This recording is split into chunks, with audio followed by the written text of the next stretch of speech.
Yeah, man. Welcome to the Freedom Show. From wherever you are all over the world, and we hope you're going to enjoy this. Yeah, lero tugambe muziki tukubako benga tuli far away from the land. With me is my brother Nubian Lee. Yeah, my brother Aziz Azion. Yes, blessed love. It's always good to do music with you, bro. Panange, we are doing this as a freedom show, but we don't like to, sing so formal twina kusiba matayo kogera ko bitufu no naffe ba muziki tsobola okudeno nga tukuba muziki gwaffe nga tugonyumirwa kyokka nga twogera ku nsonga enkulu entuufu. We hope you all enjoy the show. We hope nobody gets offended because all we bring to you is love. Now this song is called Ebibuzo Bingi naye Answer Ntono. Sound the vibe.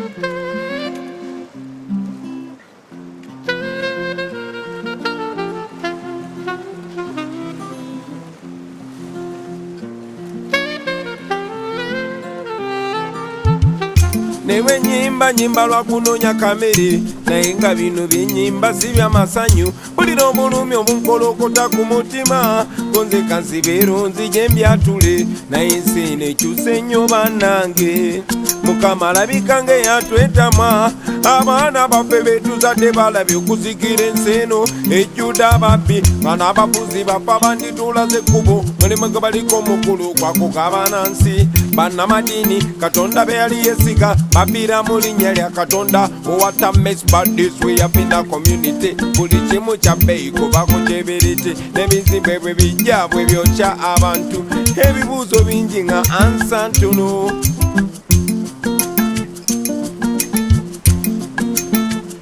what a mess but this we have been a COVID-19 buli kimu kya bbeeyi kubako kyeberete n'abalwadde bwe bajja bwe bamala ne babulawo wulira nga wakende noyitirako mu kibuga abakola ennyo bafuna katono ate mu bulumi abakola ekitono be bafuna ekinene bwai nange kyenebuuza munnange bakimbimbi kati be bawasa abawala bato abavubuka abato ne bawasa abakadde ne weebuuza ensonyi zadawe ennaku zino nange kyenebuuza munnange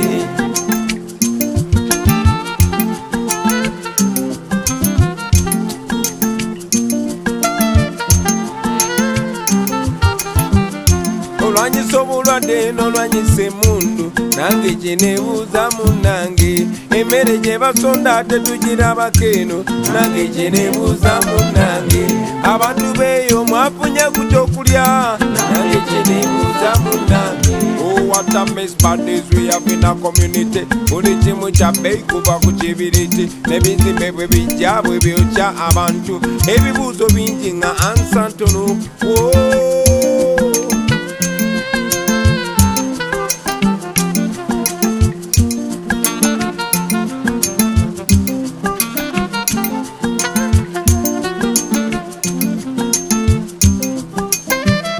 zenyimba lwa kunonya kamere naye nga bino byenyimba si bya masanyu obulumi bunkolokota mutima gwange konzeka nesooleyo mbyatule naye nsi nekyuse nnyo bannange n'abasoma abatagana nga batasoma ensi nekyuse nnyo bannange abalina lupiya nabo tuzibasanga ensi nekyuse nnyo bannange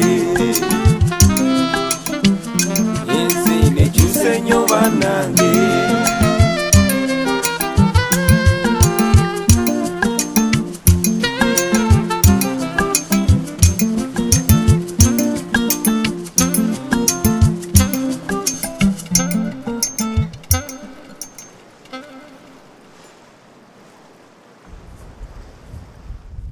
Wow. Beautiful vibes.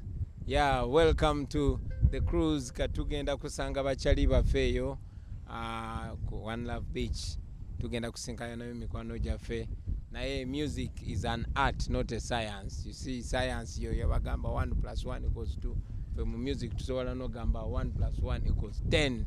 Yeah, we can make music anyway. It's a good vibe. but still we talk about freedom. We talk about what we must do as a country. Many times I meet my friends, fellow artists, and they say, "Emwana Bobi Wine going back to politics." Nengamba mwana, politics is not anything special. Politics is you. It is the decisions that are being made for you, whether not by you, but they're made for you. Atono COVID-19 wadenga chali kizibu naye tuyambye nnyo abantu baffe ne bajjukira tibino bibakwatako tebikwata ku bantu balala kubanga aba batufuga bibasalawo naffe bitu affectinga fundamentally be affectinga abaana bo balidde ki be affectinga oba bagenze kusomero bate bagenzeeyo kati saawa zino tuli mu lockdown tosobola kunyonyola muntu relationship eri wakati wa COVID-19 ne curfew na yes kasita obudde buziba batandika bakuba ku bimigo nate nga twandibaddemu naffe ne tucontributinga ku bintu ebisalibwawo ku bukuffe tikati otaddewo curfew lwaki omutaddewo anyigirizaani otaddewo lockdown lwaki ogitaddewo enyigirizaani eyambani ogadde arcade ate n'ogulawo zi malls njawulo eriki ogobya ababoda mu city ate nga n'abataxi ate waliwo ababaasi zigambibwa nti waliwo nannyini wazo lwaki bisaliddwa bitya ne tubanga ensi yaffe nga abakufuga batya okusalawo ebintu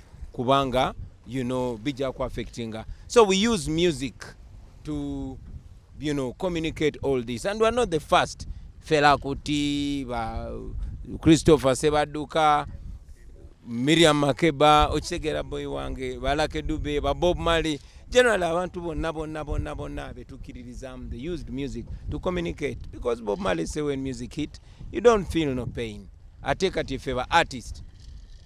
Kirabika ffe tusigaddeyo kati okuyamba ensi yaffe kuba kati abantu abagira matayi bwe boogera amazima bagamba yo politics oyagala kwesimbawo naye gwe artist bweyogera ekintu ekituufu bajja kifuna mu love. So mukozese music wammwe mwana okwogera ekituufu. It's a pleasure hanging out with fellow artists. Era naffe twagala tubayimbiremu kana kayimba bakayita situka tutambule. Nawe joli situka tutambule. Dance the vibe.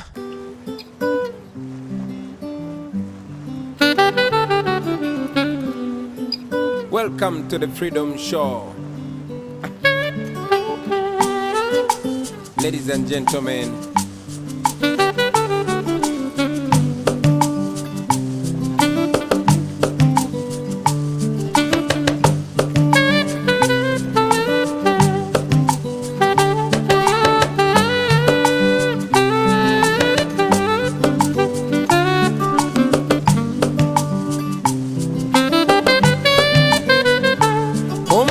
kumenyese naye nga temanyi munywanyi nawe kukumenyese abantu eyo gye mpitira bayongobedde bye basuubira nga byawukana ku bye balaba ate abalala bo ne babyetama banyigirizibwa ne babulako gye baloopa baabwe negye wandibadde olompera kibeera kizibu okufunayo obwenkanya kugamba tosigala wansi ensi bwe kusuula situkawo mangu tutambule mu nsi teri kyangu olugendo luwanvu situka tugende mu maaso situka tutambule embeera emalamu amaanyi naye topowa tugende topowa tutambule olugendo luwanvu bwe tulemerako tutuuka boyimuka tutambule embeera emalamu amaanyi temupowa tugende topowa tutambule olugendo luwanvu.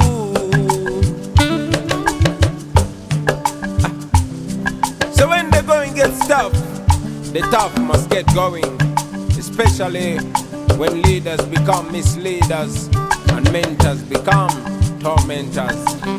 When freedom of expression becomes the target of suppression. When democracy becomes impossible. The necessary must be done.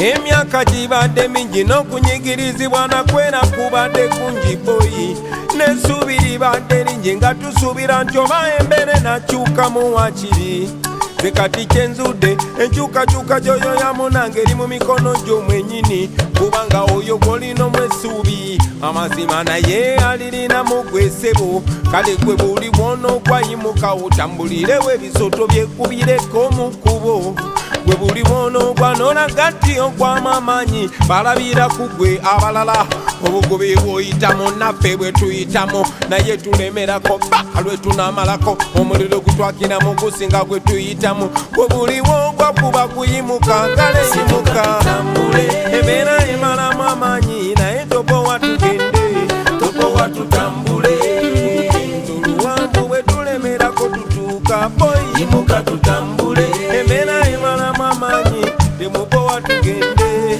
topowa tutambule olugendo luwambu.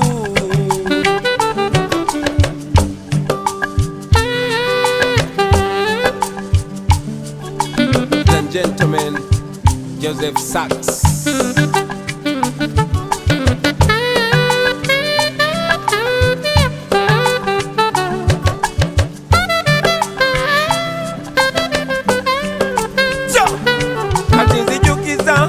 Eye kubangiza muganda wange kugamba situkirawo tulina omulimu omunene gwa kununula Uganda eryesimisa abaliddawo bwoba tosobola kudduka wakiri ng'otambula bwoba tosobola kutambula wakiri ng'oyabula bwoba tosobola kwavula wakiri nga weewalula naye kyonna kyekiri sigala ng'omuvinga tewali mirembe gye bagenda kuleetera waka ku sosiyo bwoba toli mu matibo sanokanguleko voisiyo sigala ku kosiyo naye manya rights zo tolema kolerera Uganda gwezimba gwangalyo wadde nga bosiwo teyali wa choice yo gwezanya patio kuba gwangalyo wadde nga bosiwo teyali wa choice yo gwezanya patio kuba lino gwangalyo wadde nga bosiwo teyali wa choice yo gwezanya patio gwangalyo wadde nga bosiwo teyali wa choice yo zanya patio lino gwangalyo.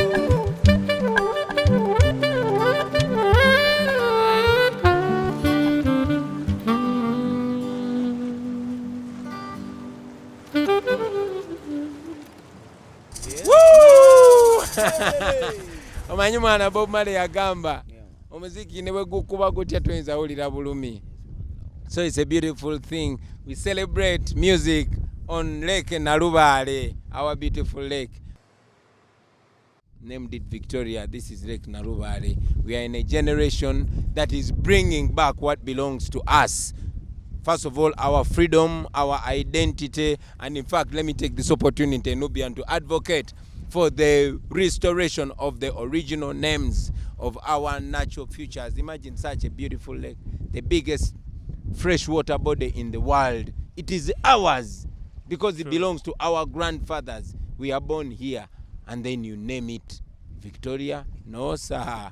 This is Lake Narubale. And the same should happen to the roads. There's no way we should continue using names, Makinon Drive, Makshon Falls. That is Kabalega Falls. And there was even a dare to rename it. Anyway, that's a conversation for another day. We should just be proud that we have a beautiful country, Uganda. Tunensi eyakabi wano osule kijanjalo no gende bibyo no komawe myezi ebiri maso no jawe chokulya nolya. So it's beautiful. However, he who is given so much is expected to him, or I mean from him or her. Katonda tuenensi akabi nyonyo Uganda na ate sometimes ofune chakabi ne chifuka blessing oba curse. It is our responsibility to make sure Uganda is a blessing to us. Like we always say, we twogera kumine ebintu twogera kunze oba ku Nubian oba ku Jose oba ku Azizi. No, everybody, all of us, not just the artists. As long as you are Ugandan, it is your responsibility. So when we send this message, we send it to Uganda. We call out on Uganda. Nubian mwana soko beko cho bagamba bano ba people. Sagala baloze ndi nzemba ambagamba binozeka. Alali. Anti-proud Ugandans. Yes, Truly proud of Uganda. Yeah, this is our country. Teri wakawalala. Naye kimu kyenjagala okutegeeza bannayuganda tulina okumanya nti politics are governing buli part of your life. Nti yes, politics is in your livelihood. Day to day life. Nti sukali gwogula politics yasalawo. Transport gosasula mu taxi politics yasalawo. Rent gosasula landlord wo politics yasalawo. So fena bannayuganda okwagala eggwanga lyaffe tulina okukyusa obukulembeze bw'eggwanga lyaffe ne tuteekawo abakulembeze abalumirirwa eggwanga lyabwe, abakulembeze abaagala eggwanga lyabwe. Mukirabye mweno time ya corona, singa ddala abantu abatukulembera baali balumirirwa Munnayuganda. Kirungi kati mukiraye nti politics yasalawo buli kimu. Tuli waka kubanga bakulembeze be twalonda bwe batyo bwe basazeewo. So abo be mulonze be basalirawo ffe kati tulina okwebereramu nga tuteekayo abo abantu abasobola otubeereramu abalumirira Uganda. So bannayuganda tuzuukuke tutandike okunyiiga omuntu kasa akola ebikyamu abeere accountable to us kubanga ba leaders balina kubeera ba servant baffe.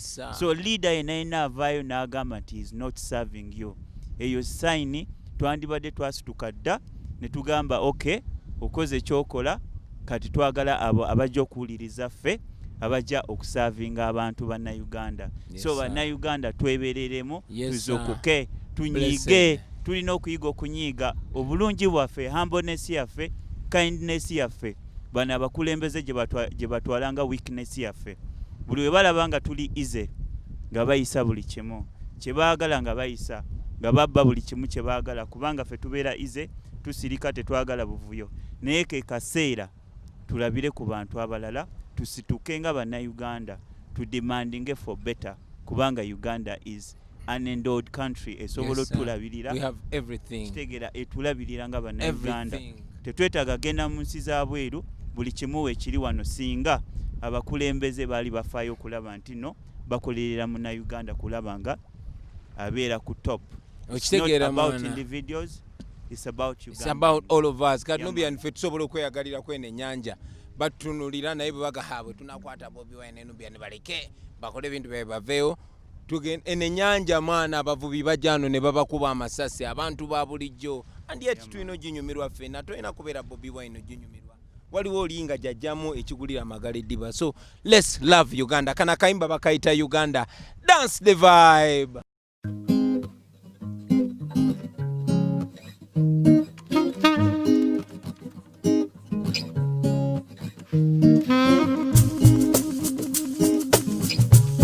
UG my mama land, Wake up, UG my fatherland. wake up. Well, it was 9th of October 1962 when our nation was born, beautiful and endowed with the promise of democracy, with unity in diversity, different tribes, different religions, but coming together to form a nation that will make life better for the future generations. Well, indeed, we are that generation. We are the grandchildren of the independence generation, and oh yes, we are the grandparents of the future generations. So we must come together to find solutions. Since our leaders don't care about the next generation, all they care about is the next general election, which they also want to rig.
We are the country, we are the future, we are the change we badly need. We are the youngest population in the world, we stand a chance. We are the leaders of the future, and the future is today. If we only come together, we can change our destiny. Bobi makuche tuli otiraba we tuli, si we tuli na okuba Uganda.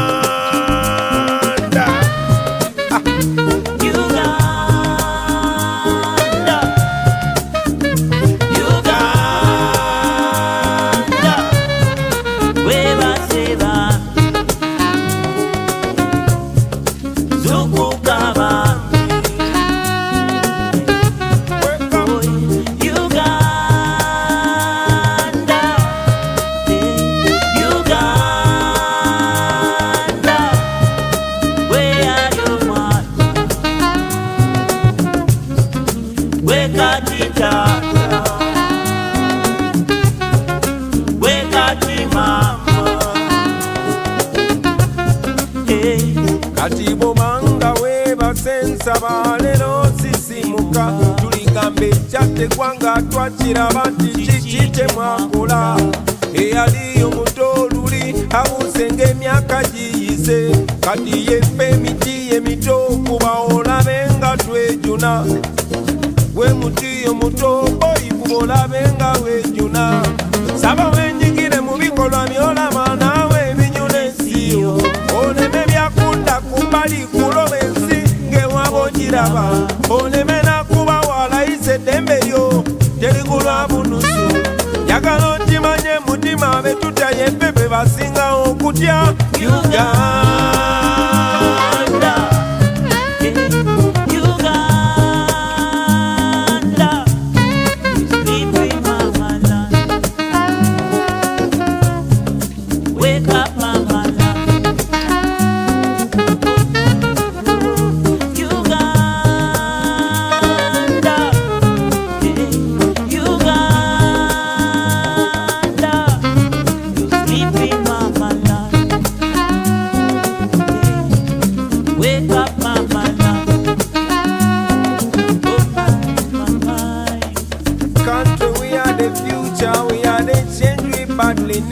We are the youngest population in the world. We stand a chance. We are the leaders of the future, and the future is today.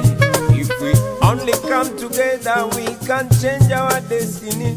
If we only come together, we can change our destiny. If we only come together, we can chase this man away. If we only come together, we can chase this man away. If we only come together, we can chase this man away. Woo! Atenga vya Yes, man. If we come together, we can change the course of history. We can change our destiny. We can change the way people look at us. Once upon a time, we used to laugh at people who came from Zaire, which was known as Zaire then, Congo, under Mobutu. We would laugh at them and say, man, I cannot imagine somebody ruling over me. In fact, misruling over me for 20 years. What? No way. Ngatugamba mu Uganda tekisoboka. Well, it has been 35 years, yo. 34 years and counting. Plus. It's coming to 35 years. And the same dictator is ruling over you, is ruling over me. Okay? So it is important that you wake up. It is important that we wake up and say the necessary. Ensonga yokalo akigolola tasobola kusanga gwe nyama yalwo nakuba engoomi is kubanga amanyi nti waliwo answer, waliwo ekijjo mukwata naye. Otherwise twandibadde nga abamanyi be balya. Kati tulina okujjawo ekyo nti omuntu alina emmundu asobola okuba omuntu emboko zonna zayagala. Tiwa LDU bamuwadde emmundu asobola okukola kyonna kyayagala. Tibali abakwate emmundu balina no aba bakwate emmundu ffe tulina bafuga. Ffe abasasula omusolo ayina kukuuma gwe ng'era mumulaba ne muloopayo mwe bakasitoma okitegeera kye ŋŋamba. Yensi gye twagala baganda bange, yensi gye tulina okubeeramu. Tetulina kubeeramu nsi nga tuli shy, nga tetuli confident. So enjoy this show, but you know this is going to be more of a conversation as we sail. This is a freedom show, but we talked about these things and we sing about them to make sure those who don't listen to the talk, at least they can listen to the music. What kind of Uganda do we want to build? We want a Uganda that makes all of us equal. Zenawe nga tuli equal under the law. When we do something good, we are rewarded. Nga tukulabira ku kyokola, sigwe oli mwana wani, sigwe oli mwana wani. No, in a Uganda where somebody is defined by the content of their character, not their tribe, not their family, not who they know in revenue. You know, we want a Uganda where you'll go to revenue and see a national character, not only people that look like each other. You know, we want a Uganda where you look at the police and the army and all, you know, government institutions where people don't look like each other. Because even here on the boat, Muganda is a Munubi, Oli Mugisu, Oli Musoga. I mean, that is Uganda. That was the deal in 1962. This nation should give equal opportunity. Banadiope, Nibonabona Nevegata. But now, man, there shouldn't be that rampant tribalism like we see. Banji tebagala chogera ko naye mwana nze njja byogerako kubanga nze ye style yange yakubabulira mullo. Kubikuba mutochi. No bikuba mutochi. Rasta said something, man. Sakala mbere nga nze njogera zika. Yeah, man. Ngaye mulinde omukulembeze wagambye. Tuyigo okulaba nga ensi yaffe ebeera ng'ensi ezo endala ze twegomba okubeeramu. Ku by'obugagga bye tulina mu nsi eno twandibadde nga tuli ku level nti abantu abava mu nsi endala bandibadde bava mu nsi endala ne bajja ne bakuba ebyeyo wano nga ffe tuli balangira, tuli bakabaka balangira, kubanga we come from the Pearl of Africa. Wano buli kimu ekitandikira. Ti byonna we should be living as kings and queens mu Uganda. Tuleke kubeera ba slaves. Naye currently batufuula ba slave, tuli okusavinga just ka group kamu ak'abantu ab'omukwano n'abafamily ab'Oluganda nti bo baasalawo okufuula Uganda faamu yaabwe. Tulina okuvamu eyo mu mbeera twebereremo. Ate okiraba Rasta. Yeah, man. People see and understand what we're talking about. True. And they want a better Uganda and they know they can get it, but they are scared. Okay, they want to go to heaven, but they don't want to die. they want to become physically fit, but they don't want the pain of the gym. So if you want to get what you've never gotten, you must do what you've never done. Okay, you must break your fear. Nze kyali ono wamuyitanga byekwaso mwana gwe nalabirangako yalinga wakabi nnyo yagambanga people want to go to heaven but they don't die. Ngati yasoma nnyo nga abeera ewaffe mu kyalo naye ngali very intelligent. Era manyi nti waliyo babyekwaso all over there. Muyigirize abaana ba ghetto. You never know you're inspiring the next leader. So dance that tune, Rasta.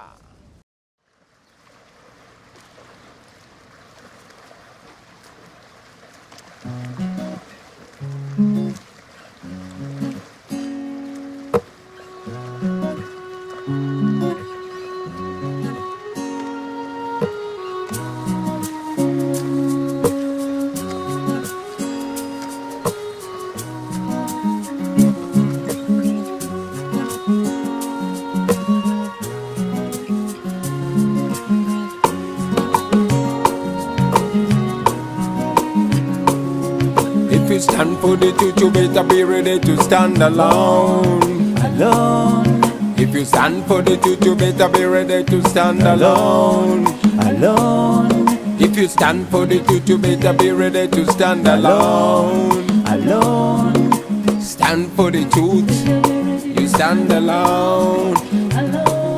Ewaffe gye nakulira mu kyalo wabangayo omusajja yalinanga ssente nkumu. Byekwaso yali wakabi mukanoni nga lwalabikako bayita wamu n'effiye. Naye gekinewunyisa ku ssente ze yali alina Byekwaso yali tapowa mu site. Nga n'oluusi baffire bwe bakyala yabakwata ku mukono n'abaleetako mu ghetto. Era nze okuva mu buto nayagala nnyo bwe nkulame nga Byekwaso.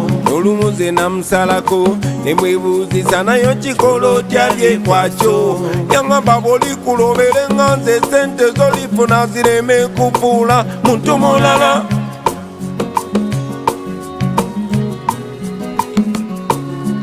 Oberanga mwesimbu ebikyamu bigaana ebituufu by'oba osomesanga abalala. I know the truth will be a lonely road. Olemerangako n'olwaniranga amazima. Buli lw'oyimirira ku mazima oyimirira bw'omu. Never expect nobody to defend you. Baagala nnyo kugenda mu ggulu naye tebaagala kufa. Baagala nnyo kugaggawala naye tebaagala kutuuyana. Baagala nnyo kugenda mu ggulu naye tebaagala kufa. Baagala nnyo enkyukakyuka naye tebaagala kusibalo. But if you stand for the truth, you better be ready to stand alone. Stand for the truth, you better be ready to stand alone. Alone. If you stand for the truth, you better be ready to stand alone. Alone. Stand for the truth, you stand alone. sente twagala, eby'omugagga twagala, naye tewali kisobola kugula ggwanga. Bikyamu bikolebwa buli nnaku tubiraba, naye okubyogera kubeera nga kumira mwoyo. Nze kye nnava nsalawo mbyeteeseze, benjagala okukyusa ka mbyekyusize, oba kugogola malo baluziika ndwezimbire, byenjagala okusomesa abaana ka mbesomeseze. Sekinnuma engoye tuzijjanga China, nga tuli mapamba tuzala ne ba designer. Singa twali twazimba oil refiner, tetwandivunamidde embeera z'aba foreigner.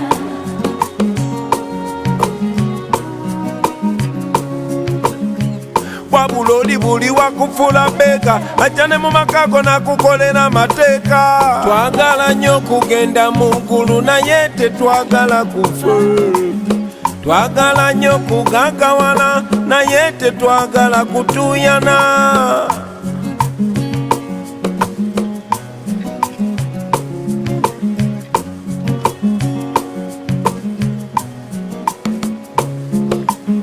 Twagala nnyo enkyukakyuka, naye tetwagala kusibalo.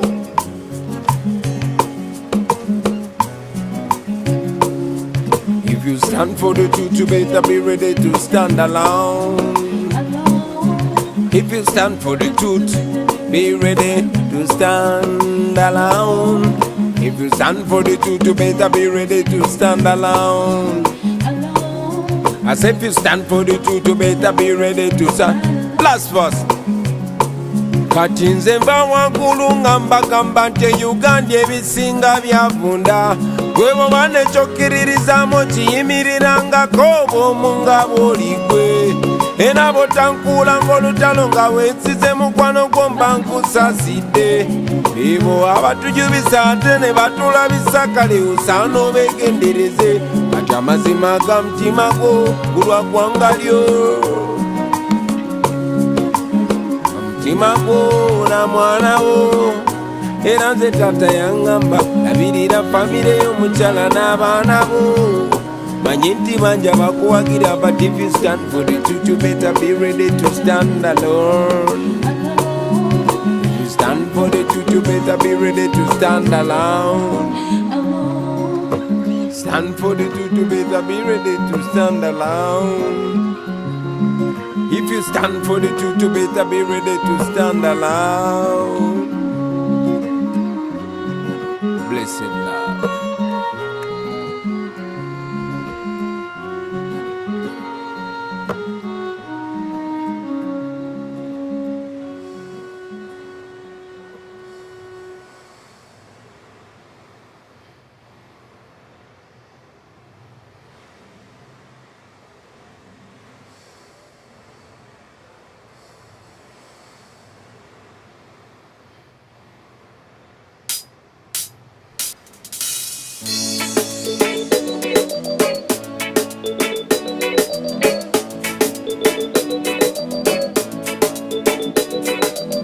Well, it down, no love is in the air.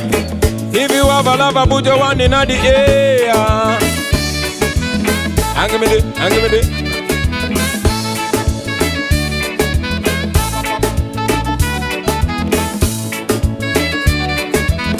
Hang me there, hang me there. Kolalelo, lunakulukulu. Put it up. Okuvalulirwe nakulabako, nakirabirawo nti olina kubeera wange. N'emyezi ze ndaba nze gye muvudeko, kati nkikakasa nti nina kubeera nawe naye. Mpulira bulungi leero, bino tobinje bituukiridde leero. Walayi mpulira bulungi leero, mpulira ng'obulamu obutandise leero. Okuva bululi nga kugamba nyabo, omutima gwange wamenyake, sagala mutima gwange guzanya tepu, njagala omago njagala leero mbulire, ate bw'obanga ompenna ntwalo nyanjule, okukakasa kankukube embaga, era bwe bambaga tugiteeke busabala, obasibule embeeko balage yakaweta, osambe ng'oningolinga omuwendule, kankwagaze effujjo gwe kiruma mpabire, ne anemono bagisome mu mawulire. Wanyika bampaana be bangi, nayise bwe mpaana y'omukwe, mazima waŋŋondeza ensi, kwagala nnyo n'okusinga gwe wookiraba, kankwankale bonna kibalumbe, omutima gwange kuwadde baby, Your love is 1 in a million. Omukwano go tegusingayo buwogo naye. Mpulira bulungi leero, binoto bingi bitukkiridde leero. Walayi mpulira bulungi leero, mpulira obulamu obutandise leero.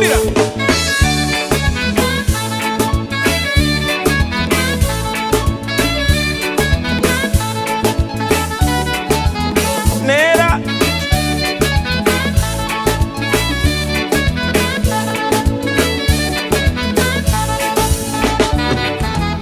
sente weziri tojani baby yambalo nyome kutwale mu Valentine kubembese kugulire akamule chukano chana gosanye yo kwagala kukobale mabobana yingo zateka baby akuyita mami ngatenze kampita daddy mami daddy bulira bangulire ntume wakula na kabina yagala kugulire yo benso babima yagala kuzimbire nyumba ya kalina ai kutwale kokulya tokumarina Waliga bampana bebanji nayenze bwempana y'omukwe mazima wangonde sensi kwamala nnyo n'okusinga gwe wonjiraba mpulira bulungi leero binoto bingi bitukkiridde leero walayi mpulira bulungi leero mpulira ng'obulamu obutandise leero.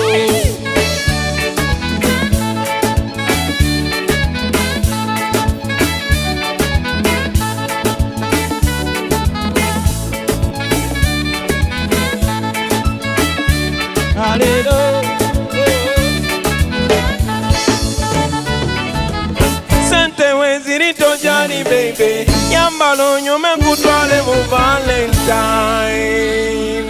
Yeah man, welcome to the Freedom Show. It's always a pleasure.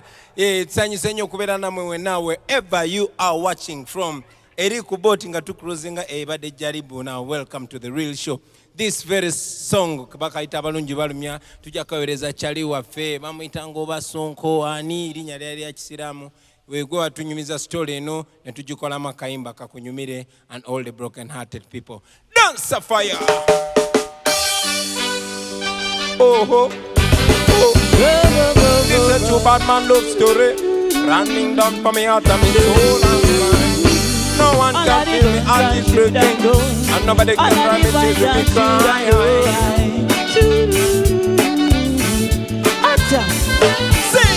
Mazima nzute kituufu ekiri mu mukwano omukwano gunyuma gyegukoma okunyuma gyegukoma okukula boy golo omukwano guluma gyokoma okwagala omuntu n'omwewa mazima abalungi balumya n'omwesiga nd'omwagala nd'omutima n'ogumumalirako abalungi bayiwaani mazima ogenda n'osangawo omuntu n'omwagala nga mazima nye takulinako takulako mweddalu gwamu amaanyi owulire sekomye kati nze nange yaliwa n'omutima gwange gujjudde ebimundu mmwe bitagambika nze nakaaba nataaga najula n'okunywa obutwa banagera bweruma. Yes you may don't believe me when a bad man swear if I run into a love affair. My memories will never die, cause my love for you will never end. Yes you may don't believe me when a bad man swear never run into a love affair. My memories will never die, cause my love for you will never end. Sing! Mazima nzute kituufu ekiri mu mukwano omukwano gunyuma gyegukoma okunyuma gyegukoma okukula golo omukwano guluma gyokoma okwagala omuntu n'omwewa mazima abalungi balumya n'omwesiga nd'omwagala nd'omutima n'ogumumalirako abalungi bayiwaani. This is a true bad man love story. It's a love story. All of the girls and children, No one can feel my all of heart the is boys and breaking. children, oh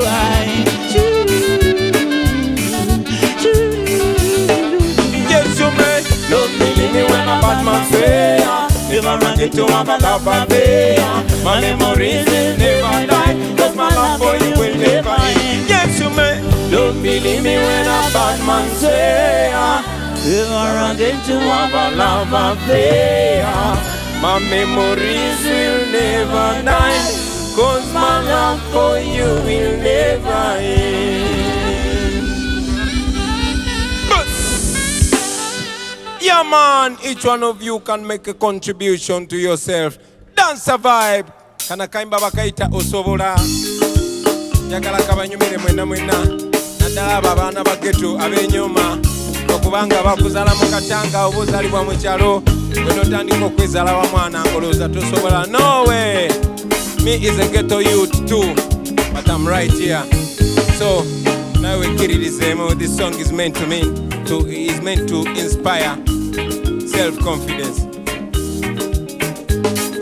All man, remember that everything you believe you can achieve, man, if you work hard enough with discipline.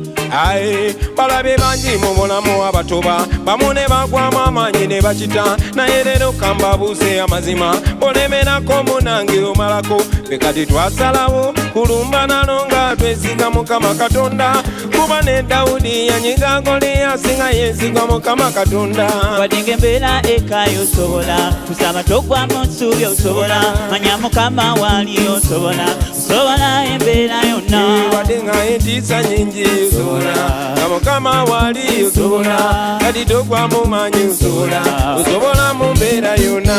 Kula w'amaaso tunule kubaawo zibirize ensi egenda songa za kwanga munje okumanyako kwe kuyamba abalala ebikunyiga bibinyiga tubikwase maanyi ebyo twebeereremu tetupowa tukyuse embeera eno. Naye nga osobola okukyusa embeera wadde nga olowooza otuze ku kisenge osobola okulaba ku ebyo bye waloota n'obitukako in your lifetime kasi tokola n'amaanyi n'olemerako ebirala bikwase Katonda. Jjukira abalemerako be bamalako enjogero eyo yaffe kubadda wadde ng'embeera enkaye kugaba togwamu nsuubi saba maanyi osobola embeera yonna wadde entiisa nyingi osobola na Mukama waali osobola kati togwamu maanyi osobola mu mbeera yenna. Ladies and gentlemen, Davis, very talented young boy. I apologize for calling you a young boy, but your talent is too big for your size, man. Give me that vibe, Davis.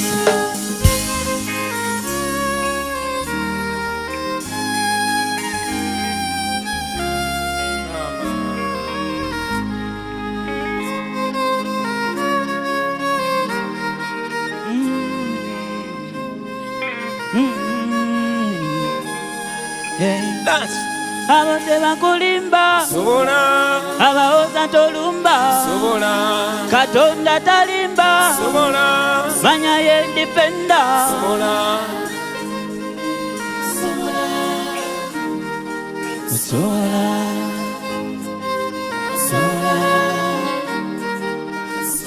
kati gwe abadde alowooza nti ebintu by'abalonde kankubuuse leero naawe abadde amanyi nti ebintu tebisoboka ekizampo yeffe kati nno tebakutiisa tebakufiisa tebakujoganga naawe ebintu obiyinza babali mu buyinza tebakukanganga wadde nga bajja na byasi bajja nabo muffe tujja na Mukama Katonda tumanyi ne Dawudi yakuba Goliaasi nga yensize Mukama Katonda bajja nabo munatiyagasi ffe tujja na Mukama Katonda olaba buleti pulufu omwana mwaluwa yakwata bugwasi jinja. Blessed love. Yeah, man. Yeah, nubian. yeah Kasoke nyimbe kana kayimba nga tusomerako ba ex bona simo bubi in Chameleon his voice. Simo bubi. Yeah, man, greetings fellow artists, whoever you are, wherever you are, I bring you love and respect. Ladies and gentlemen, it's not only us, it's not only Bobi Wine and Nubian Lee, but it's an honor to perform alongside Aziz Azion, a very special talent in voice and instruments. Big pleasure to be performing near my brother Jaja Baker, Joseph Sachs. Abalanja kuba mbogerako nga tweyongera maaso naye tusooke tuyimbeyo kana kayimba bakaita speciosa wanchawa. Dance of fire!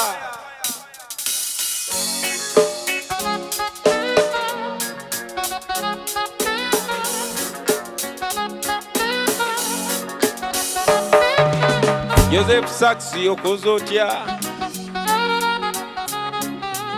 ako kofuye sikembadde mmanye naye ko kafuye katukagendereko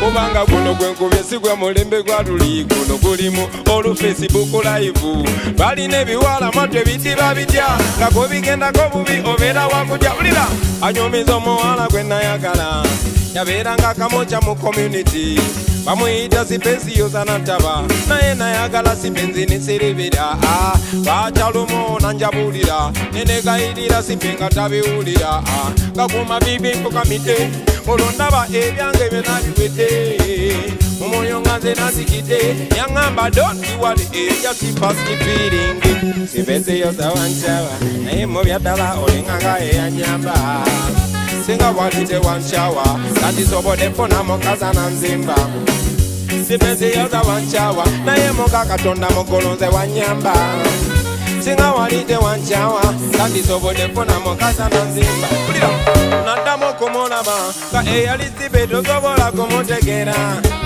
nekenyini teyetegeera ewajajayibomo kimumbaseri eri wansi yenasembayo musanga mwana muwala yayiga n'okonya kabanga tuli ne batayi bange tuli muswaka tunywana byaffe tuteredde yekaziza zimbidde akudde nette bizibu oluna yakalidde ondowooza ngalaba musana konze gundire katongo babikadde emusomera kuba ku bya jimi bwe yanjagalira nga tukyanga nekyaga bamumpisangako mu shoti pajero nembonabona ekigo nga kalira piro nenkoga nga sikyalya wadde naŋŋamba don't worry just pass the pity sibese yoza wanchawa nalinganga yanyamba singa waliti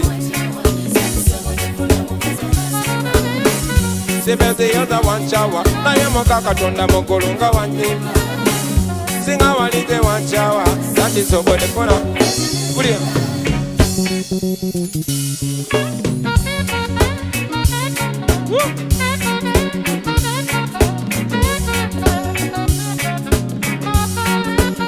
akoze atya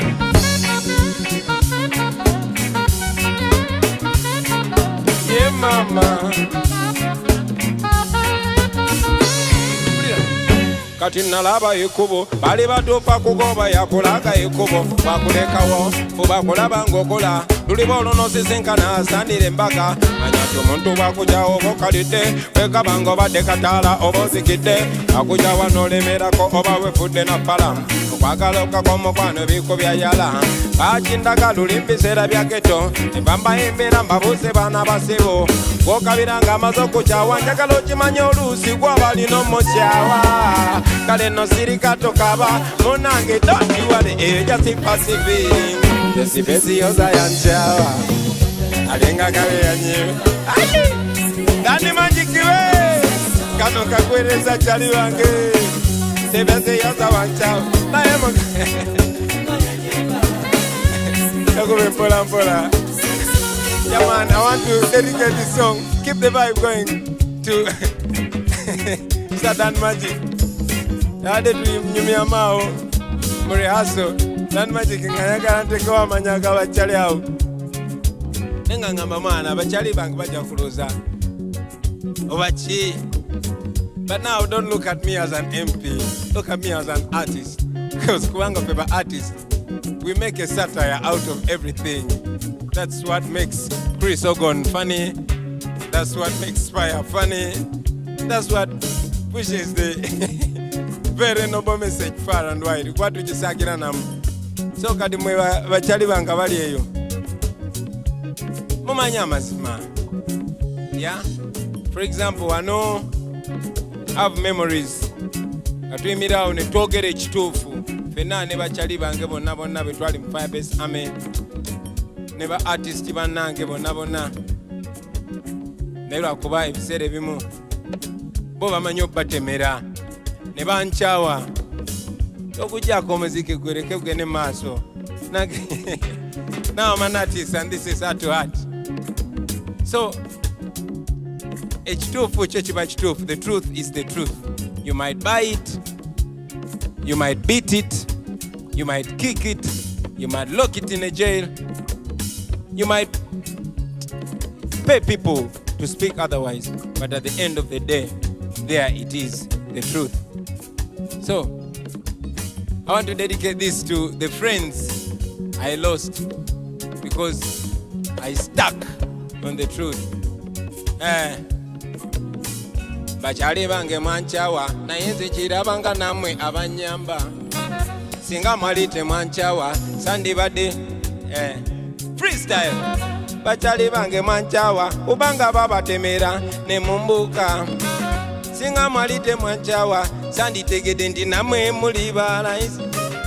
Bachali bange mwanchawa olwokugenda ku mazima ne mumbuka singa mwalite mwambwaka andibesize mu byakabi ne muntunda ne fulufiga wanchawa naye muga katonda mukulunga wanyamba singa walinga tonchaye nandikwesize mu byakabi ne mumbuka ne basi kati wanchawa chali wange amazima nawe nontunda singa walinga tonchaye nandikwesize mu byakabi nonchi waliyo abalala bangi nnyo obambogereko naye I want to keep the friendship, and you guys know that at the end of the day, I love you and you love me, but because money and confidence, but you can have a harder breaking point. As a generation, man, we must not lose each other to greed. Okay? Naera, nidamo kubalaba. Ndidamo kubalaba nga eyali bobi tosobola kumutegera nakanyini nga ndidamo kubalaba nga eyali bobi tosobola kumutegera nakanyini teyetegera nga judde bicepe yafuuka na pulezidenti ng'eyali kaguta wamwe twamuwangula alineri mu kyalo nga bano Ndine bachali bange ba edi mutwe tuli wali tuterede nga tuli ne batayi bange ba director devi nga tuterede nga tuli ne bakawo bange ba nubian entebe nga tuterede tuli ne batayi bange badani majiki entebe nga lituvimba ngabo babuse sipezi yoza wanchawa olinganga eyanimba ate no mwana watu si just ba muziki bibanchawa. Muhozi was my friend, Kaihura was my friend, Rukutana was my friend, even Museveni was my friend. Nene banchawo olw'okwogera mazima Kaihura wanchawa naye nga wakola bubi kuba nali kyaliwo ne Muhozi wanchawa naye gwenze nkirabanga eyanyamba singa walinga pudo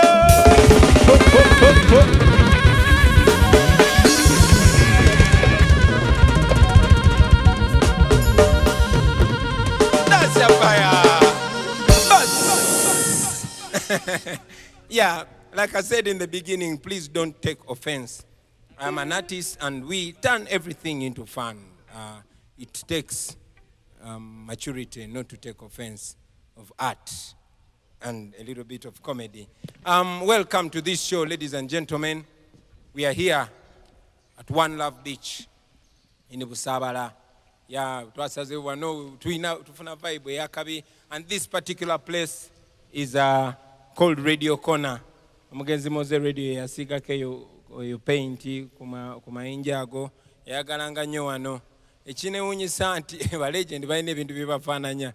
In Uganda we've had two legends abalina outstanding voices. That was the late Paulo Kafero and the late Moze Radio. Naye kati luli ku quarantine show I gave respect to Moze Radio, and now that we are blessed and honored to be in his presence, ye tumwadde ekitiibwa ekimala. Olwaleero I want to respect the great late Paulo Jobo Kafero. I've not commented about the goings on, but I hold him in very high regard. Kana kaimba kubirako mwana zizi ku ndongo ya Kafero awo tujijamingemu Just. Aye. Ladies and gentlemen, Evamita Ziza Zion. Woo!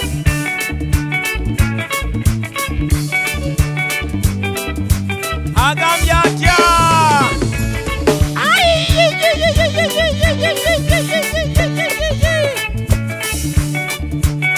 Representing for Paul Kafero. Kino chene amanga kalombolombo kange ekyokujjamba imbiringa ebinyuma ni mwana wa wano era omubanda omutendekeo waddala muganda wo Kyagulanyi temumbusabusa ne mu bika by'Abaganda nsibuka mu kyajjajja wange Kayiira kabuba ettumbi mu kiro ne ŋŋenda musale kanzigulira taboola abantu bakika obeera butalaba okuleka wali muganda wo gwate n'okozesebwa ng'omunene mukyawule okusoosola okukuba kumanya musayigo nga nenda yetugatta yannakalamba ni mumalirivu nnyo okuviira ku kyantuma okulembera abantu bange ni mumalirivu nnyo okuviira ku kyantuma okulembera abantu bange nsobola ngumidde n'okukubibwa nangebwa gye nasibuka era nga ne mu makomera nze nsibibwa ebigambo ebijoteke ebijja binjogererwa nabikwasa musumba wa Katonda ebigambo ebijoteke ebijja binjogererwa nabikwasa musumba wange Katonda njiyinza obuyimba bungi gasinga kubira mu lulimi Luganda ne mu maaso g'abakama bange nimwetwaze nnyera nga ngunzi njiyinza obuyimba bungi era nga nkubira mu lulimi Luganda ne mu maaso g'abalonzi bange fuba okola ekituufu era ngonze siyinza kweyisayisa kikungu ebyo bibaka wange nga ngenze singa eyo yeyali eneyisa mwendi pawo yambiri mpagidde mumwe byebyo mama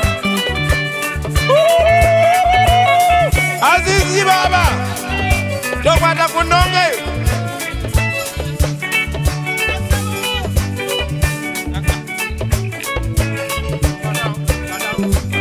nkubire padam padam padam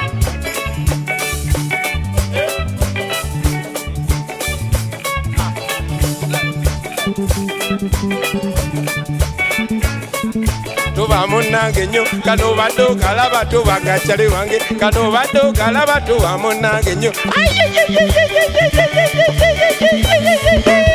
Kafero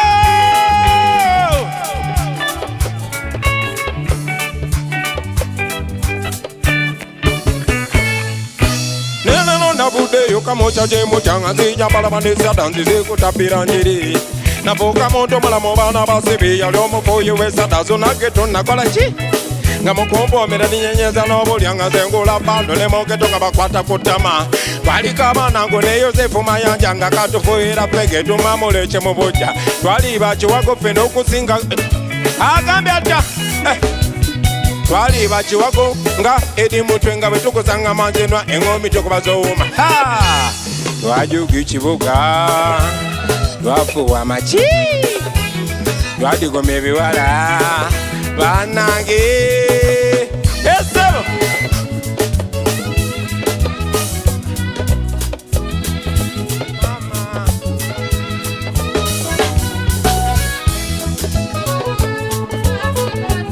shaloniwe kulira nze tondaba kati sebo okubonga ne bano babesije ne bamawo nali kibanda pull up blessed love yeah man it's like only yesterday when I was in my early 20s we give thanks for the gift of life we give thanks for the thousands of second chances that we've been given in life to make a difference to learn through the hard times like Malcolm X one time said don't be so quick to judge a person because they don't think like you or see the way or see the way you see things. Because there was a time when you did not think the way you think today. So, let's try to be patient with them. Bajja tutegera maana. Nange mnamala emyaka mingi nnyo ngamba maana abo abantu bali mu byabwe abo ba politician until I realized nti tuyina naffe okuplaying a part. I hope it did not come almost too late. Naye nammwe mujja kwebuusa nga mmwe It's a pleasure again to have you, friends. This is the Freedom Show. We use music to address the issues. Tuita munyimba munoni tuogera ku bintu ebituluma. Like Bob Marley one time said, when music hits, you don't feel no pain. So we hope you don't feel no pain.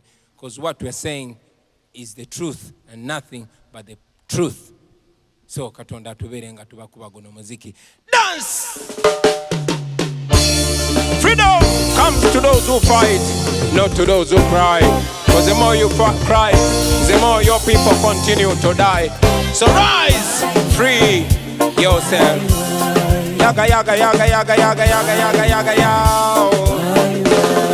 Bada bam bam bam bam bam. I don't know why the corruption is too much. Yaga, yaga, yaga. Why the price of electricity too high? Yaga, yaga, yaga. Why the price of education is too much? Yaga, yaga, yaga. Can't you see the tribalism is too much? See, I would like to communicate about the things that we have to eliminate. The ignorance and poverty to eradicate. All the whole ghetto people them to educate. Yum, don't you try to politicize. Don't sing or be whining with the designs. Sensitize me, sensitize. Cause I know my people must realize the most important thing that true liberty begins in your mindset. To free ghetto people, they must educate. But education is expensive to get. It's like you say we carry water in a basket.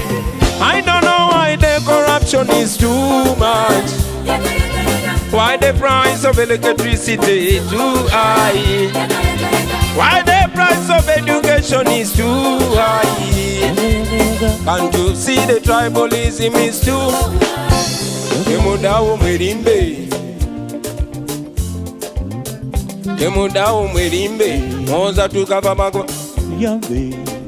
Temudao mwerimbe, moza mulinda government bayambe. Temudao mwerimbe, mbokukana rale bayamba mwe. Temudao mwerimbe, ntiyakawanika ka COVID mubimanyi. Temudao mwerimbe, nga COVID bamukola mu musimbi. Temudao mwerimbe, bano COVID bamukola mu musimbi. Temudao mwerimbe, mbu scientific bichi.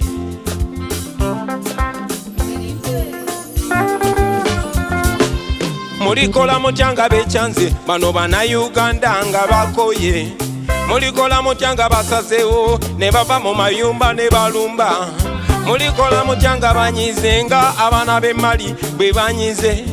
Mulikola mutyanga bechanze nga abana b'e Misiri nabo bwe becanga. Olikolota bechanze nga abana ba Kamfole bwe bamugoba. Olikolota nga bakugobye nga Omar el-Bashir bwe bamugoba. Olikola matyanga bakugobye nga Chaliwo Gaddafi bwe bamugoba. Olikola batyanga bechanze abana ba ghetto nga bakoye. Olikola obutya ne bakyalibo nga bakukoze akamugabe. Olikola tyanga bakoye abantu bonna bonna nga omuntu wa famire y'omusalo gw'omwezi tegumulisa kumala wiiki kumwezi. Akawunga kemugaba tosobola nakukawa nsolo gwe. Ebijanjalo byemugoba tosobola kubirisa mwana wo. Amata gemugaba namwe mugalaba. The truth we speak, nothing but the truth. One drop like that, one drop like that. Katika mbyogere. Huh? Listen. Bwemutuba mu masomero fizi tusasila zimu. Naye emirimu gibera gy'abalondemu. Abavubuka baffe betting gwe mulimu. Magala ekibuga. Zi arcade ne muzisiba. Zimolo mwana watu ne muzireka. Omunaku yanyigibwa mu COVID. Omugaga nga mwete bimkwatako. Emotoka eza gavumenti abantu bamwe be bazivuga. Emirimu gya gavumenti era abantu bamwe be bagirina. Ebifo mu polisi abantu bamwe be bagirina. Ebifo mu magye nabyo abantu bamwe be babirina. Esente za COVID siraba bwe zilongosa mu malwaliro. Tell them. Are you ready?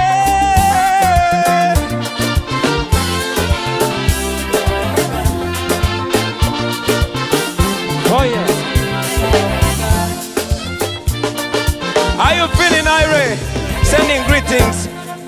all the fighters, all the freedom fighters, wherever you are. Keep strong. Keep strong. Keep solid.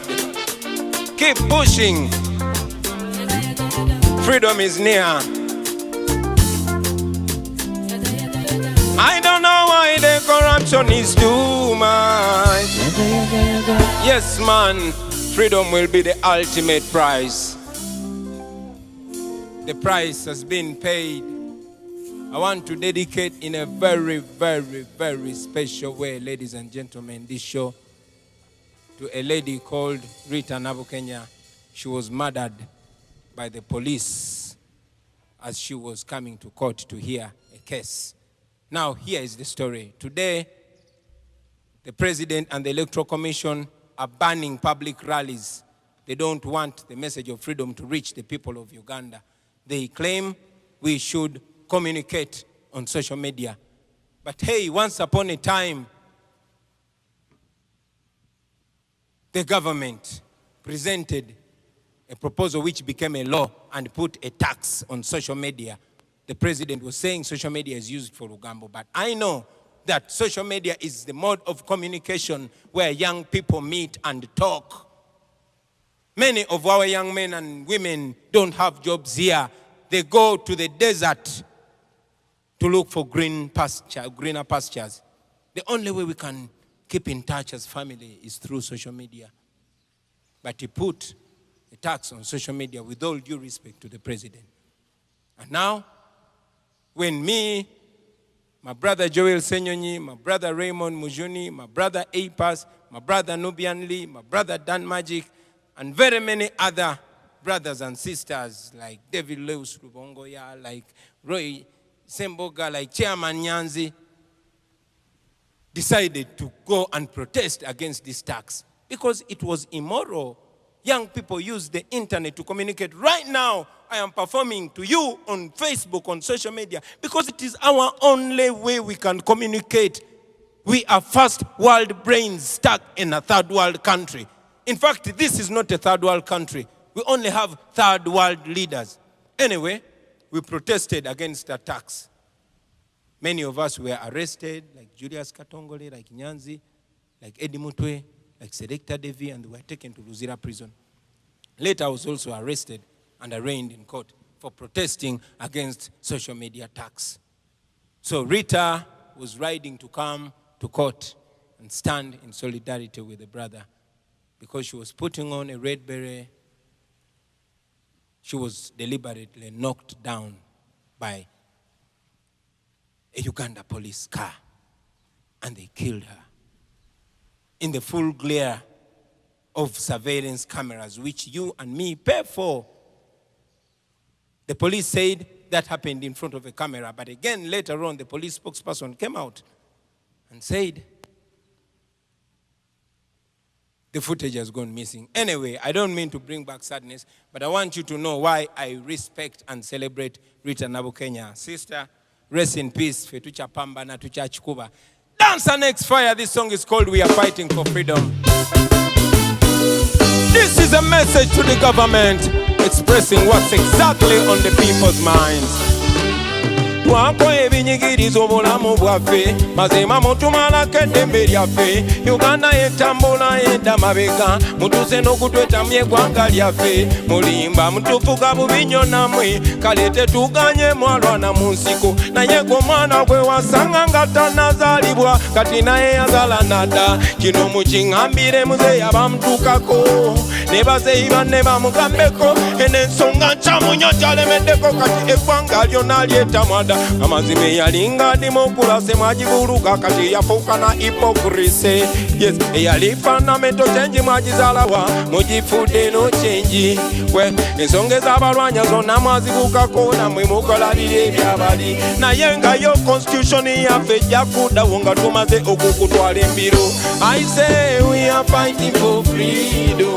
Bannayuganda bali ku mawanga, we are fighting for freedom. Bagala kukomawo waka Bannayuganda balusudde mwakaba bayasiri n'abalala. All right, listen, second verse. We are living in a time similar to the one of slave trade. This oppression is worse than apartheid. The gun is the master and the citizen slave. The pearl of Africa is bleeding. Question, what was the purpose of the liberation when we can't have a peaceful transition? What is the purpose of the constitution when the government disrespect the constitution? See what you're doing to our nation. What are you teaching the future generation? See, our leaders become misleaders. See, our mentors become tormentors. Fighting corona but fighting with guns. I said, we are fighting for freedom. We are fighting for freedom. Bana Uganda bali kumawanga. Olwane baboy, demupowa baboy. Freedom means that everybody is identified by the content of their character, not by their second name, not by their tribe or religion. Freedom means that even if we don't think the same, you don't have a right to beat me. Freedom means all of us are treated the same, rewarded the same for the same work, and punished the same for the same crime. Freedom means all of us as citizens of a country, as members of society, deserve the full respect. So, in brief, what we are fighting for is not just positions. All we want is the same. And this happens to all freedom fighters all over. We might differ in strategies or techniques or approaches, but our ultimate goal is the same: complete freedom, complete justice, and complete equality. And that we are going to get. Kalino okununula eggwanga kituuka katako abaana ba Uganda fena. Ziramu nti okununula eggwanga mulimu gwaffe abaana ba Uganda fena. Era manya nti bw'otunuulira ebikyamu n'osirikireyo oliddemu ensi y'olukwe. Naffe abakulwanirako gwe n'osirikireyo beera otusadase. Ono omusajja tumutya buti naye nga twakuŋŋanye. Nkiddamu nti tumutya buti naye nga twakuŋŋanye. Blessed love. Blessed love. You see, ladies and gentlemen, we all fight for freedom. And I must say we credit it to those that came before us. On this show, I want to send respect to all the freedom fighters, particularly here in Uganda. Dr. Besigye, Norbert Mao, Mugisha Muntu, Dr. Paul Kawanga Semogerere, and all those other politicians. But I also want in a very special way to recognize the role played by the great late Christopher Sebaduka, Fire Rutaya, and all the artists that have been singing about issues, respect in all aspects. You inspired us, and now we are here to add our energy on the noble job that is being done. So nobody can do it alone. We must do it together. We are young people who come with so much energy, so much youthful energy. But again, power is nothing without control. So we need the guidance and counsel of the elders. That means we must do this together, the young and the old, the male and the female, the rich and the poor. We must all be united forces of change. Dance that fire! To all the freedom fighters all over across the divide, remember that unity is strength.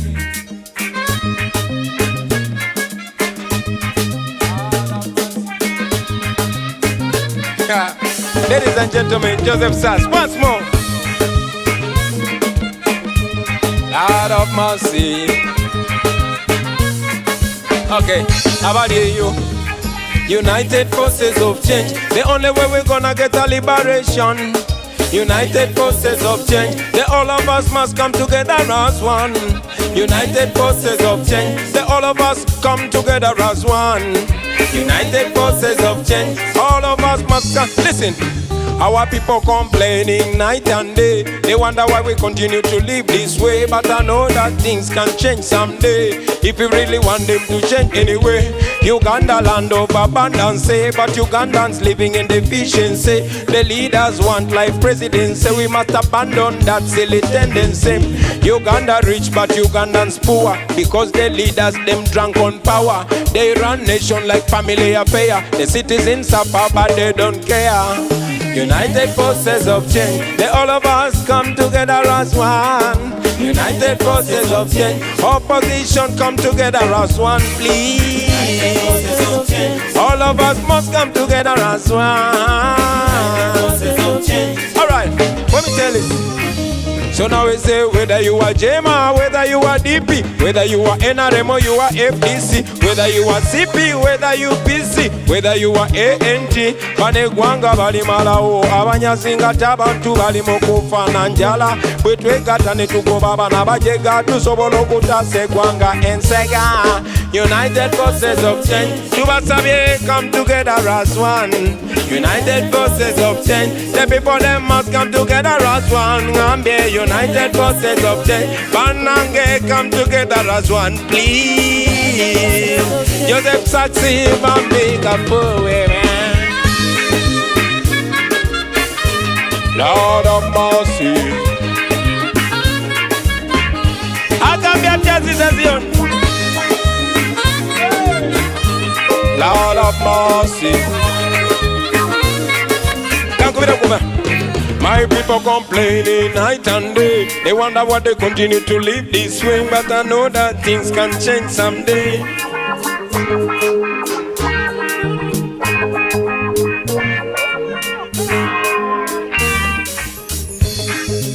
Where the best? Where the best? Where the best? I can be a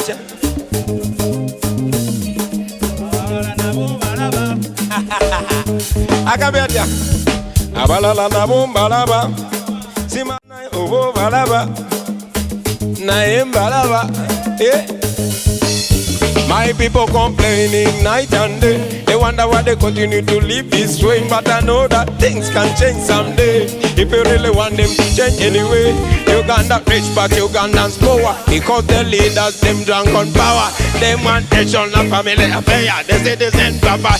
Lord, I must United forces of change. The only way to get a liberation.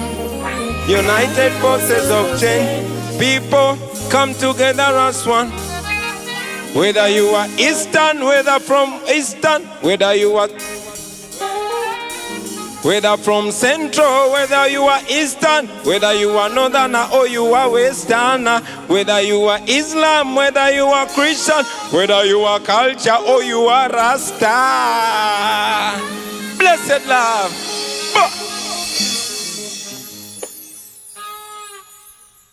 Yeah, man. Like King Selassie one time said, until the philosophy that holds one man greater and one man inferior on account of anything, skin, color, race, tribe, religion or creed, until that philosophy is finally and permanently destroyed and discredited, it will be war. We might not fight violently, but we shall fight to the end. The beauty about it is that our fight is a legitimate fight. It's not a secret fight, it's a public fight. It's not a violent fight, it's a peaceful fight. Because the people are fighting against are violent. And we know that violence cannot stop violence, only peace can do that. Darkness cannot drive out darkness, only light can do that. And like Dr. King say, hate cannot stop hate, only love can do that. Twagala kola buli kimu tukolanga tukikola mu ddembe, tugenda mu kulonda okujja, njagala okozesa omukisa guno obasaba okubeera ab'eddembe. Mubeere ba ddembe, naye nga temulinyirwa ku mutwe. Mubere assertive, muyimirirewo. 1 musewe eddembe naye nammwe mubanje eddembe kubanga muli baddembe. Buli kintu kyonna kyonna amateeka gaffe kyekogerako gakuwa bw'eddembe nga gwe omuntu wa bulijjo. So n'okulonda kuno twagala kubeere free and fair, nga kwa mazima na bwenkanya ate nga kwa ddembe, kubanga okubula ebbula ly'amazima n'obwenkanya lirijjawo eddembe. You know, you cannot have peace unless when you have justice and honesty. So let us put the ingredients together that bring peace. Kana kayimba bakaita ddembe, njagala kabaweereza mwena mwena abaana abafuna eddendaga muntu abagenda okwewandiisa, abagenda okulonda. Dance of fire!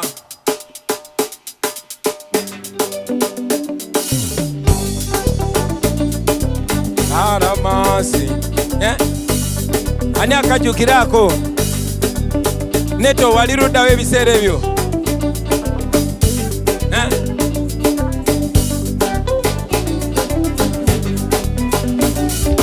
Abakubangana abalumangana abatemangana balabapapamangana mu kifo ky'okulungamya kw'omuntu eyandibaddewo okulungamya abavubuka lwakiko bakulembera mu kukola obutabanguko bino byonna byenatidde nnyo okulwana mu bavubuka kususe nnyo abakulembeze kibaswaza nnyo kale abavubuka nze nsaba tukole bwe tuti okulonda kubeere kwa ddembe n'obuyinza bubeere bwa ddembe ne muzeeyi apowe mu ddembe Uganda etunyumire sabye okulonda kubeere kwa ddembe an'obuyinza bukyuke mu ddembe naffe tuvimbe mu ddembe obulamu butunyumire kuva ku independence tuli mu ntalo kyekireetagako kuva mu independence tuli mu ntalo kyekiganye ne Uganda okula lwa ntalo buli gavumenti yezena ntalo ate baagala okugenda zibenga ntalo bakikola batya bali aba Tanzania bakyusa nga tewali kulwana ntalo bakikola batya bali mbana Kenya bakyusa nga tewali kulwana ntalo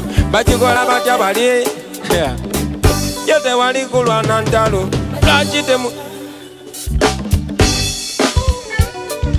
lwaki temukitandika abasebo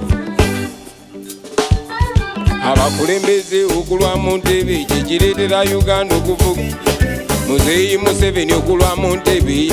One drop. This is unfiltered. One drop.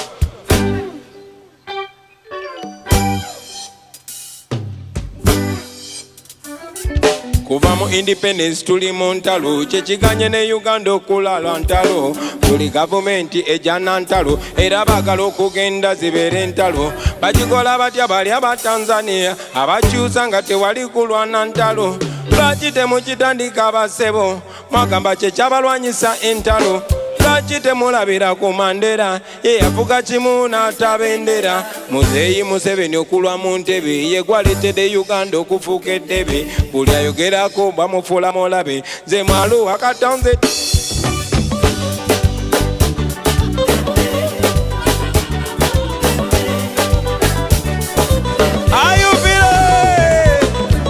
kati okulonda kubeere kwa ddembe n'obuyinza bukyuke mu ddembe banange tufuuke baddembe Uganda etunyumire nsabye okulonda kubeere kwa ddembe n'obuyinza bukyuke mu ddembe banange tubeere baddembe.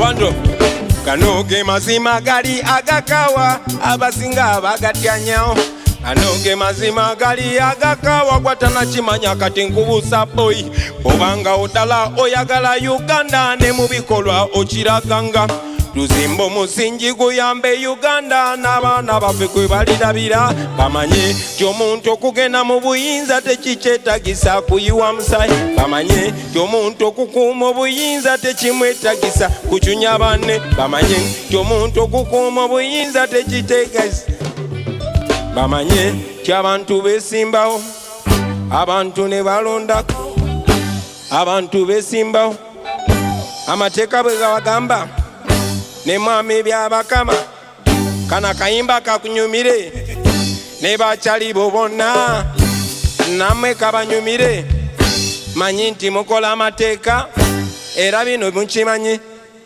ti abantu beesimbawo abantu ne bakuba campaign abantu ne balondawo asinze ng'abafuga gwe basinze ng'asikawo naye gwe abakulembeze kati bimuyoga kimu byakulimba lwaki mutufuga bubi bwe tutuse okulonda ne muteekawo okukyanga lwaki mututidde nnyo tutuse okulonda muteekamu obukolomoni kiki mutidde nnyo tutuuka okulonda muteewala ebya campaign nga mutidde nnyo mbu scientific campaign lwaki mutidde nnyo gendako oyitireko wa mu kikubo mwe mutidde nnyo naye musanze bannayuganda ababuufu mutidde nnyo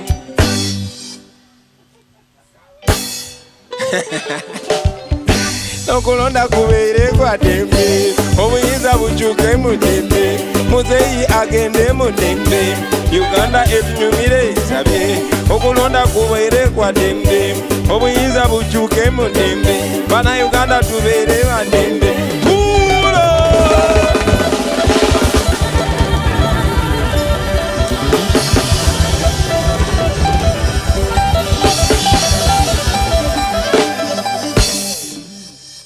man, Frantz Fanon say, every generation must identify and discover their calling and either betray it or pursue it.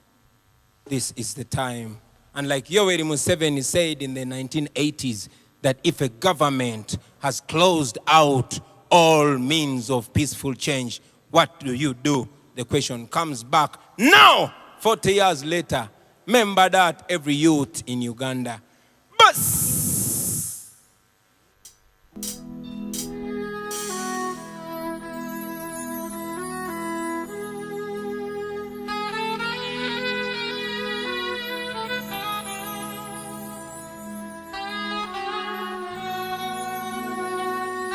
Woo! Come in, Nubian. Olutalo nga luwedde tuliyambale ngule tuliyambale ngule tuliyambale ngule olutalo nga luwedde tuliyambale ngule tulivimba mu Uganda empya. Never and never again shall it be. Kana kaimba kandi nyumye nga Dr. Hildaman Nessa babadde bansuubiza okubeerawo naye baŋŋambe bakwatibwa trafiki nemanyi balaba nabo live. Sing! Olutalo nga luwedde tuliyambale ngule tuliyambale ngule tuliyambale ngule olutalo nga luwedde tuliyambale ngule tulivimba mu Uganda empya. Tuliyambala engule zimasamasa olutalo nga luwedde tuliyambale engule tulivimba mu Uganda empya. Obusosoze nga buwedde tuliyambale engule n'enguzi nga ewedde tuliyambale engule n'ekibataka nga kiwedde tuliyambale engule tulivimba tuliyambala engule zimasamasa olutalo nga luwedde tuliyambale. Bano si be bayayi Manisuru wala wano patu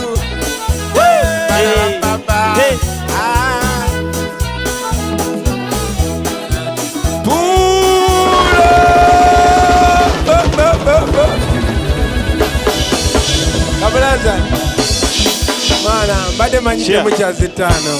Respect. Yo. Batu baba. Blessed man. Okubi akapale olinga atali wenna kifuma. Yo, Patrico. Mwana ngasa nyisuba. Mumaze ko mutya. Solo. Tubadde tukakubye. Big up. Yeah. Simanyi tukyali live. Yeah man. Blessed. It's a pleasure. Yeah. Dr. Hildaman, Amazena Salako. King Saha, respect. Mukulikeyo mana. anti obudde mwana bututwala biki tukola tubadde tukakube naye isache pleasure abwe muyingiridde mu ngole mwenyini kayimba baba kati ffe katumala obba kubalaga mumudde wali mu mbati yamwe muguwome bwe baba. Come back again with a tune.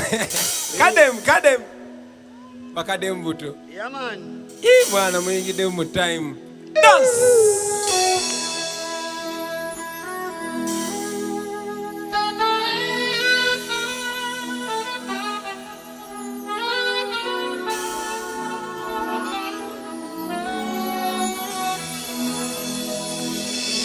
Olutalo nga luwedde tuliyambale ngule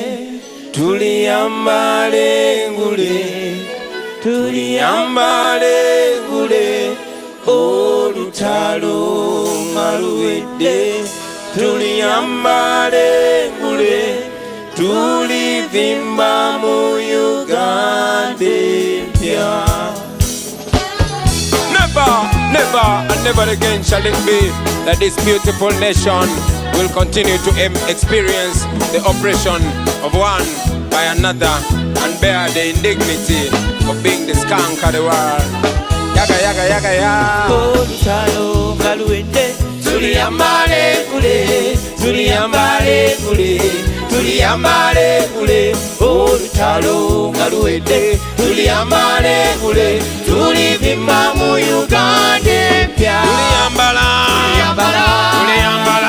Tuliyambala engule zimasamasa olutalo nga luwedde tuliyambale ngule tulivimba mu Uganda empya.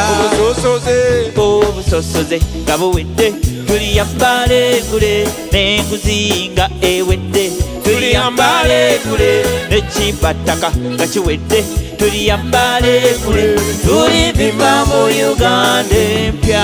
Tiyagasi nga wedde obwana kyemalira nga buwedde tuliyambale ngule obukeruzi nga bugeze tuliyambale tulivimba mu Uganda empya. Tuliyambala engule zimasamasa nga luwedde tuliyambale tulivimba mu Uganda empya.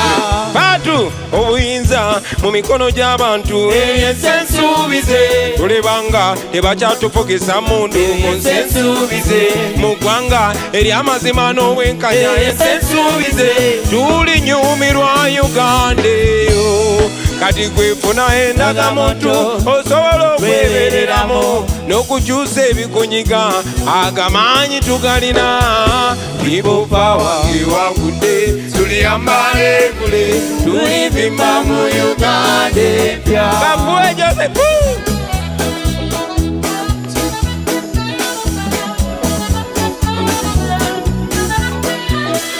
ani ayimba basi ya Irene Ntale ani ayimba ya Bugembe. Sing sir. Omusolo nga gukendedde tuliyambale ngule abalimi nga tufunya akatale tuliyambale ngule wenga mu nsi olina eddembe tuliyambale ngule tulivimba mu Uganda empya. Tuliyambala engule zimasamasa nga luwedde tuliyambale ngule tulivimba mu Uganda empya.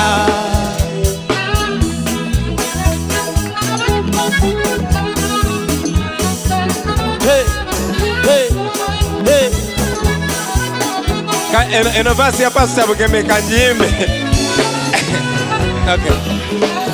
Mukozese mirembe temulwana Tuliyambale ngule bena tuli bana ba Ruhanga tuliyambale ngule bana Uganda tuli ba Luganda tuliyambale ngule tulivimba mu Uganda empya. olutalo nga luwidde tuliyambale ngule tuliyambale ngule tuliyambale ngule olutalo olutalo nga luwedde tuliyambale gule tulivimba mu Uganda epya.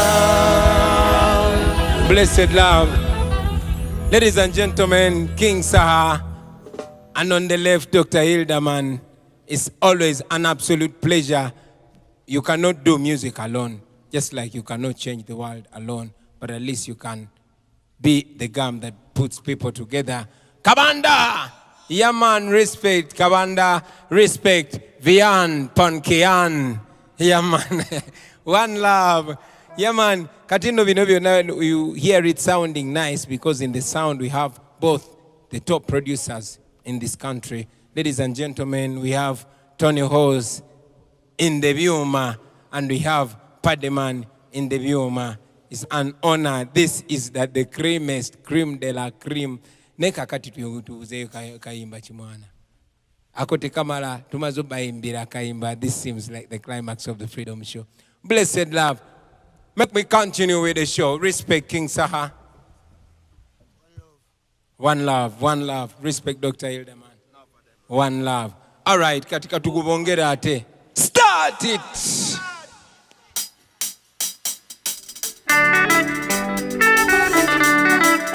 Hey alama. Hey alama, noi, noi, noi, noi. Hey alama.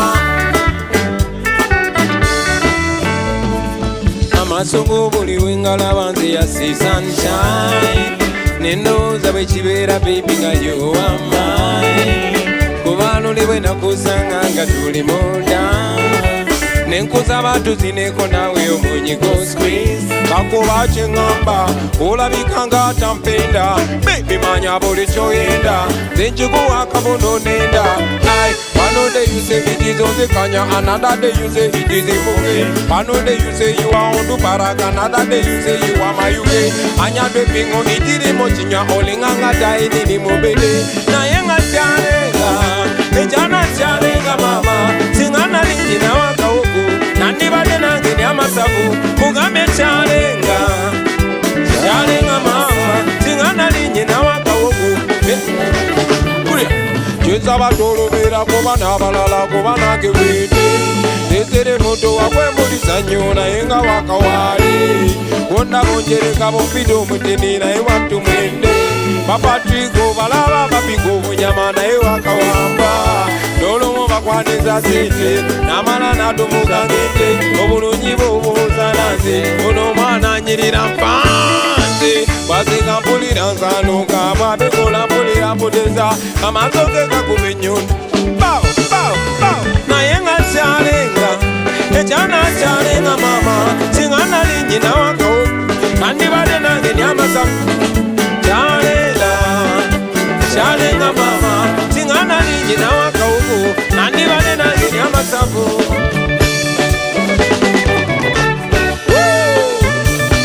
Agaba tieri kibaba.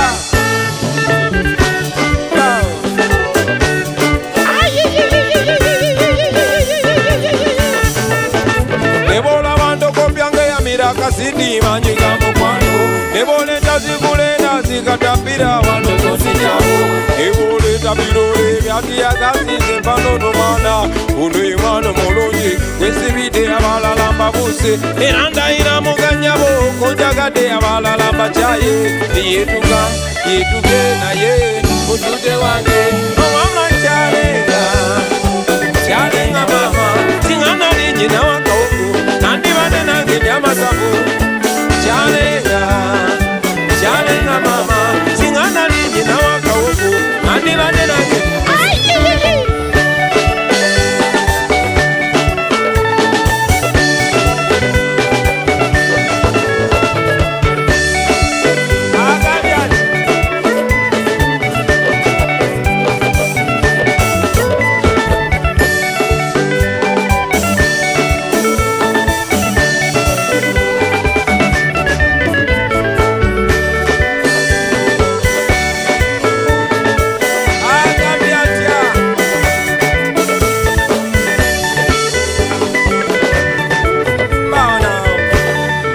Blessed love. Yeah, man. Coming to you straight from One Love Beach in Busabala. Kana kaimba kasembayo njagala kaweereza abachali bange betukoze nabo concert eno abatali maso ga kamera abali mabega wa kamera betutayogerako naye nga batusupportingireyo mwena tukabaweereza namwe bachali baffe ababeerako ne mulaba concerts zino kyakabi nnyo. This is the only way we can communicate to you, but in a very special way. Era bachali bange njagala kana kayimba tukabaale fena ba legend bonna tuli nabo, the legendary Tony Hose yali mu byuma we mabega sebo ja kujja okubaalemu. Yeah, Jaja Pade, original Pade man, Michael Ouma, Dan Magic, muje tugubaalemu mwa gutandike started.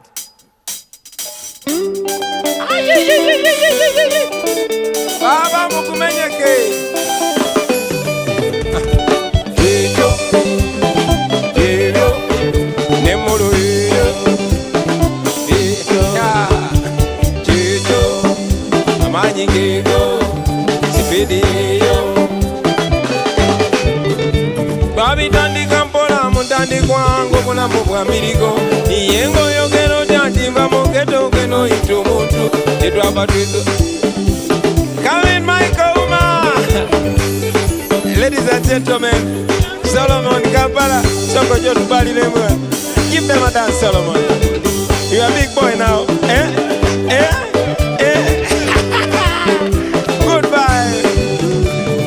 Jijo. Taps ko camera, Jango ano taps ko camera. Jango lemo. Jijo. Jango na kamera yo. Jejo, amanyi kego, sipidi yeyo. Agamiada, jejo, amanyi kego. Selecta Devi. Give them a dance. Jejo, Devi yo. Amanyi, mama yao. Manager John. Jejo, baby yo. Jejo, amanyi kego, baby yo. Kuria. Twami dandi kampola mutandi kwangu muna miwa mirigo. Iyengo yogero jatindi mudongo no itu muntu. Chetu abatwesola yone tweyogera kongo bulumwe bwa mbiri. Abantu bakuwa basibwa nabandi basibwa naye tetwakowa twakuma netukuse ensonga wenjogera ntyonayogera nozaga tyoziraba ensonga sukali kego nesimanyoga tukongere amanyi Jaja Pade. Ladies and gentlemen, the legendary Pade man.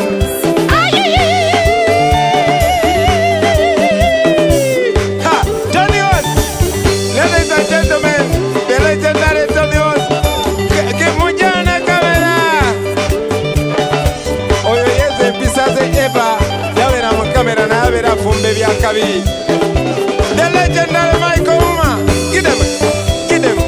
Give them. Akakanzu keko. Ekanzu yeyo. Kayuganda keko. Nekakala keko. Jejo. Sharon, you must give us some dance today. Ladies and gentlemen, a long time backup artist, Sharon. Jejo, Kadansi Keko, Bambi Jejo, Jejo, Sipidi Yeyo, Amanyi Keko, Don Sharif Naja, Jejo, Amanyi Keko. Okay, second verse. Twajigala omugulu talabe kiri mu kwango kutujanka. Twajigala nubian tajano nakubaka dansi. Ani ayalabe ku nubian ngazina dansi. Omunubi akaya abalaga kadansi kalaba amazima. Omunubi akaya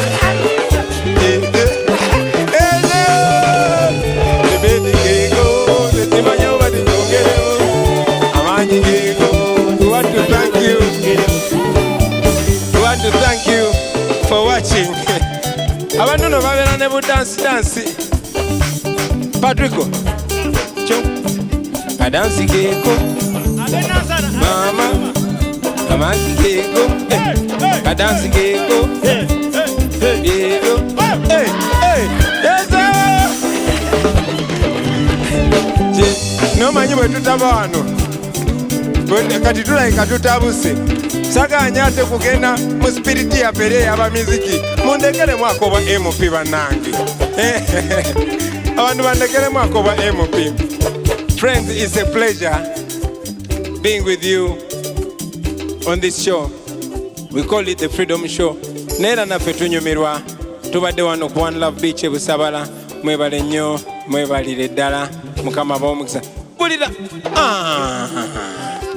Kajeko be. Blessed love. Thank you very much.